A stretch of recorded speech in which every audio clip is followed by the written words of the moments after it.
बॉलीवुड के one of the most energetic and successful actors में से एक रणवीर सिंह, जो अपने अमेजिंग एक्टिंग स्किल्स के साथ अपने एक डिफरेंट तरह की पर्सनैलिटी की वजह से भी बहुत ज्यादा पॉपुलर स्टार है। अपने करियर के स्टार्टिंग से ही रणवीर सिंह ने एक के बाद एक सुपरहिट मूवीज दी है and trust me when I से दिस, रणवीर सिंह जैसा स्टार्ट शायद ही कभी किसी और एक्टर ने एक्सपीरियंस किया होगा, जिसकी जो भी मूवी रिलीज होती थी वो सुपर हिट होती थी एंड ऐसा किसी भी एक्टर के साथ नहीं होता है अपने करियर के इनिशियल स्टेज में until he is Ranveer Singh. Ranveer ने अपने करियर के स्टार्टिंग में ही बैंड बाजा बारात मूवी से खुद को एक बहुत ही अच्छा एक्टर प्रूव किया था। उसके बाद लुटेरा से लेकर रामलीला तक और पद्मावत से लेकर गली बॉय तक रणवीर ने अपने करियर में सम ऑफ द बेस्ट परफॉर्मेंसेस दिए हैं। और पद्मावत एंड गली बॉय के क्रेजी सक्सेस एंड पॉपुलैरिटी के बाद तो रणवीर सिंह अपने करियर के पीक स्टारडम को एक्सपीरियंस कर रहे थे, but last 5 years Ranveer Singh के लिए लिटरली बिल्कुल भी अच्छे नहीं गए हैं। अचानक से तुमने नोटिस किया होगा दैट रणवीर सिंह का प्रेजेंस एक तरह से बहुत कम या फिर ना के बराबर हो गया है। Multiple flop movies, multiple controversies and multiple cancel projects. क्यों अचानक से उनके बहुत बड़े बड़े मूवी प्रोजेक्ट कैंसिल हो रहे हैं? करण जौहर की तक कैंसिल हो गई, संजय लीला बंसाली की बैजू बावरा कैंसिल हो गई, शंकर जो अपरिचित का रीमेक बनाना चाहते थे वो भी कैंसिल हो गई, शक्तिमान कैंसिल हो गई, प्रशांत वर्मा जो हनुमान के डायरेक्टर थे वो इसी यूनिवर्स में रणवीर सिंह के साथ राक्षस नाम की एक मूवी को बनाना चाहते थे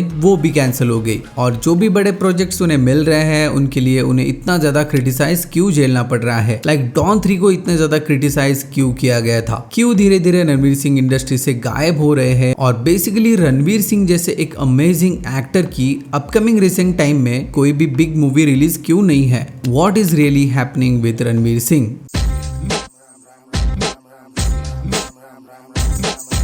इसके लिए फर्स्ट हमें रणवीर सिंह के डिसअपियरेंस से पहले वाले करियर को थोड़ा समझना पड़ेगा, जिससे कि उनके इस आज के सडन चेंज पर्सनालिटी जो बहुत ही ज्यादा over expressive and extremely energetic है उसके बारे में थोड़ा समझ में आएगा। बिकॉज रणवीर सिंह अपने करियर के इनिशियल स्टेज में ऐसे बिल्कुल भी नहीं थे। वो एक तरह से बहुत ही शाय एंड इंट्रोवर्टेड पर्सनैलिटी को कैरी करते थे।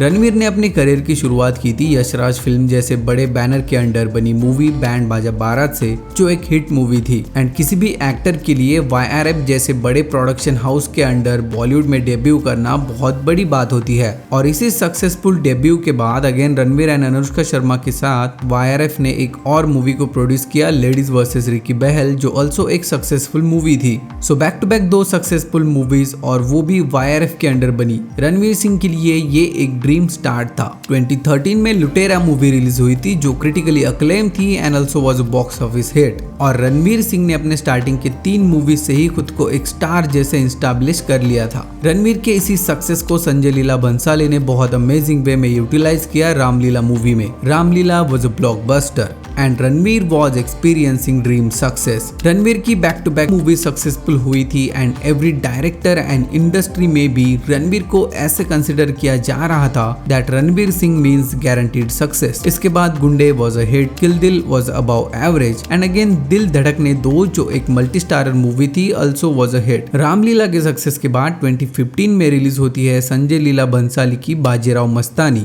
जो रणवीर सिंह के करियर की एट दैट पॉइंट सबसे बिग बजट मूवी थी and also it was the most successful movie of Ranveer Singh. Movie ने 350 करोड़ प्लस का कलेक्शन किया था and it was the 4th highest grossing movie of 2015। Basically Bajirao Mastani was the movie जिसने अब रणवीर सिंह को एक एक्सट्रीमली टैलेंटेड एक्टर के साथ ही एक सुपरस्टार जैसे इंस्टैब्लिश कर दिया था in the Hindi film industry and Ranveer was at the peak of his career. 2016 में बेफिक्रे रिलीज हुई थी जो एक एवरेज मूवी थी एंड इसके बाद अब 1.5 ईयर के लिए कोई भी मूवी रिलीज नहीं हुई थी रणवीर सिंह की। 2018 में संजय लीला बंसाली के साथ अगेन उनकी big budget movie Padmaavat release होती है, जो बहुत सारी कंट्रोवर्सीज के बाद रिलीज हुई थी और ये अभी तक की रणवीर सिंह के करियर की सबसे ज्यादा सक्सेसफुल मूवी है। अब 2018 में ही सिम्बा ने अराउंड 400 करोड़ का कलेक्शन किया एंड गली बॉय ने भी अराउंड 200 करोड़ का कलेक्शन किया था। इन टर्म्स ऑफ कलेक्शन गली बॉय ने रणवीर सिंह की बाकी मूवीज से ज्यादा कलेक्शन तो नहीं किया था, but in terms of popularity इस मूवी ने सारी लिमिटेशंस को क्रॉस कर दिया था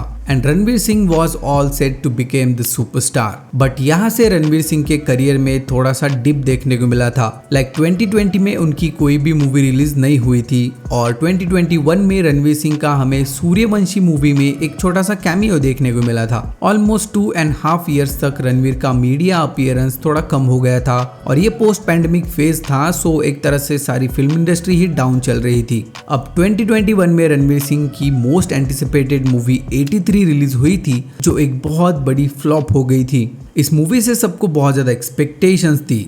Ranveer Singh as Kapil Dev was looking so amazing. Movie का टॉपिक भी बहुत पॉपुलर एंड इंटरेस्टिंग था। It was really good movie also, but post pandemic phase का इस मूवी पर बहुत बड़ा इम्पैक्ट पड़ा एंड ये एक बहुत बड़ी फ्लॉप हो गई थी। एक तरह से कह सकते हो that this was the first movie of Ranveer Singh जो कमर्शियली इतनी बड़ी फ्लॉप हो गई थी। और इसके बाद नेक्स्ट ईयर जयेश भाई जोरदार मूवी आई थी, वो भी बहुत बड़ी फ्लॉप हो गई थी। एंड इसके बाद 2022 में सर्कस भी एक डिजास्टर थी। So back to back 3 movies का फ्लॉप होना रणवीर सिंह जैसे एक्टर के लिए बहुत रेयर था। बट 2023 में again he made a comeback with Karan Johar Rocky और रानी की प्रेम कहानी, जिसने इसके बजट के अगेंस्ट ठीक ठाक कलेक्शन किया था and it was a hit. 2024 में हमें रणवीर सिंह बिग स्क्रीन पर लास्ट टाइम देखने को मिले थे सिंघम अगेन में, जो ऑल्सो एक फ्लॉप हो गई थी। एंड इस मूवी में ऑल्सो रणवीर सिंह का एक छोटा सा कैमियो ही था। सो 2019 के बाद लास्ट 5 years में रणवीर सिंह का 6 मूवीज में अपीयरेंस देखने को मिला है, जिनमें से 4 उनकी स्टैंड अलोन मूवीज थी और उनमें से भी 3 बहुत बड़ी फ्लॉप हो गई थी। वेल, मूवीज का फ्लॉप होना is really normal for any actor, but Ranveer Singh जैसे एक्सट्रीमली सक्सेसफुल एक्टर के लिए ये फर्स्ट टाइम हो रहा था। उन्होंने अपने करियर में अभी तक ऑलमोस्ट सारी मूवीज को प्रॉफिटेबल बनाया था। सो उनकी बैक टू बैक 3 मूवीज का इतना बड़ा फ्लॉप होना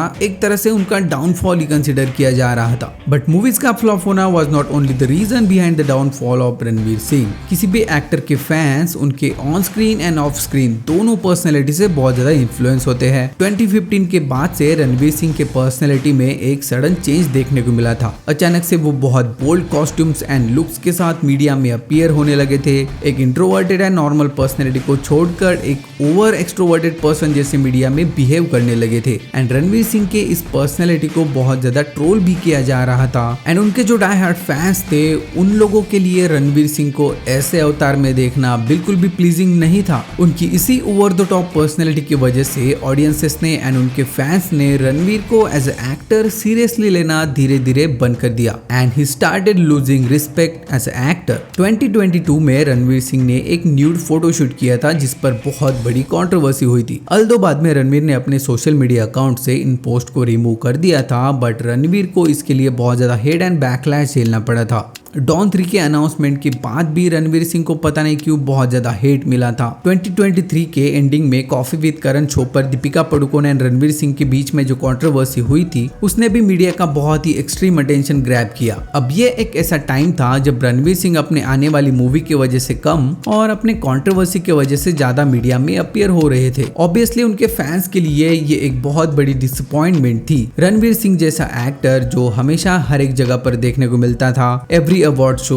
एवरी इवेंट, बहुत सारे टेलीविजन एड्स एंड बहुत सारे ब्रांड एंडोर्समेंट करते हुए देखने को मिलता था। लास्ट 2 years से रणवीर सिंह हमें कहीं पर भी देखने को नहीं मिल रहे हैं और उनके इस सडन डिसअपीयरेंस की वजह से ऑडियंसेस के लिए रणवीर सिंह अब रेलेवेंट भी नहीं रहे हैं। पहले तो उन्होंने अपना बहुत बड़ा फैन बेस लूज किया और उसके बाद अचानक से डिसअपीयर हो गए। उनकी मूवीज भी फ्लॉप होने लगी, सो ऑडियंसेस के लिए उनका रेलेवेंट ना रहना बहुत ऑब्वियस है। इसके पीछे उनका पहले वाला over exposure to the audience ही उनके लिए नेगेटिव प्रूव हुआ। पहले तो उनका बहुत ज्यादा ऑडियंस के सामने अपीयर होते रहना, हर जगह पर प्रेजेंट होना, इसकी वजह से ऑडियंसेस में उनके अपकमिंग न्यू प्रोजेक्ट के लिए किसी भी तरह की हाइप वगैरह बिल्ड नहीं हो रही थी। एंड उनकी मूवीज का बॉक्स ऑफिस पर अच्छा कलेक्शन ना करने के पीछे का ये भी एक स्ट्रॉन्ग रीजन माना जाता है। सो पास्ट 4-5 years से रणवीर सिंह ने बहुत हार्ड टाइम को फेस किया है। Multiple flop movies, multiple cancel project and multiple controversies, but he will come back for sure. और इसमें कोई भी डाउट नहीं है that Ranveer Singh is one of the most talented actor from the industry and वो कहीं पर भी नहीं जाने वाले हैं। रिसेंटली उन्होंने एक अमेजिंग स्टारकास्ट के साथ आदित्य धर के साथ एक मूवी को अनाउंस किया था। डॉन 3 की शूटिंग भी 2025 के एंडिंग में शुरू होने वाली है। धीरे धीरे रणवीर सिंह का मीडिया अपीयरेंस कम होना, ये सारे एक तरह के साइंस है that he is serious about his personality and he is ready to make the biggest comeback of his career. What do you think about Ranveer Singh? Tell me in the comment section. अगर तुम लोग channel पर नए हो तो channel को subscribe कर देना। If you watch this video till the end, thank you so much for your time. I'll see you in the next.